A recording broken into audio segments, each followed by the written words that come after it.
Yeah, so it's kind of like how, for me, especially coming into 2026, the word is pivot, because Mhm. as creative people, we're going to have to learn how to function in a world that is moving past us. And, we've got Mm. AI on the horizon, and while it's in its infancy right now, when you look at when something's getting started and where it ends up, eventually AI is just going to be like, we're already competing with each other, and then we've got that to compete with too. And as I Yeah. was just watching everything on YouTube and stuff, we've been on YouTube ever since we started in 2014, but what our podcast host would do is they would just take the static cover photo that we would have for a particular episode, throw it up, and then put the audio behind it. So it was just, so early on, there'd be all these complaints in the comments about, well, this is just a static picture. And I'm like, well, don't you understand? It's a podcast. And then all of a Yeah. sudden, all the videos started coming out as more and more people were getting into podcasting.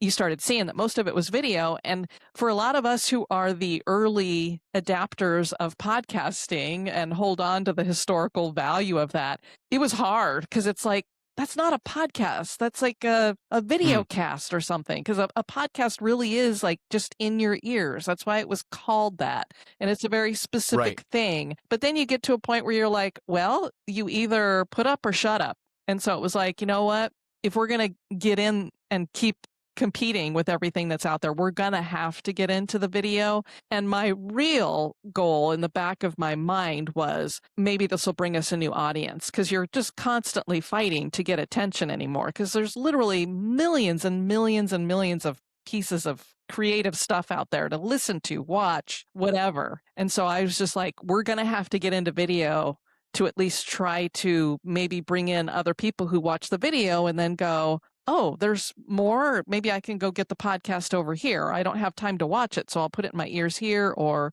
and I feel like when people see you, it changes things too, because then they start to it's very intimate being in people's ears. So they already kind of feel like you're a friend to them. But then when they see you and watch you acting and talking and all this stuff, I think they get even more of a deeper connection. So I think that was partly what I was trying to do, is not because I love being on video or what have you, because now it used to be we could roll out of bed on a Saturday morning, our hair going every which way, and, just turn on the mics and record it into the little Zoom recorder and we're good to go. Now it's like, okay, I got to take a shower and get my hair done and my makeup because I'm going to be on video.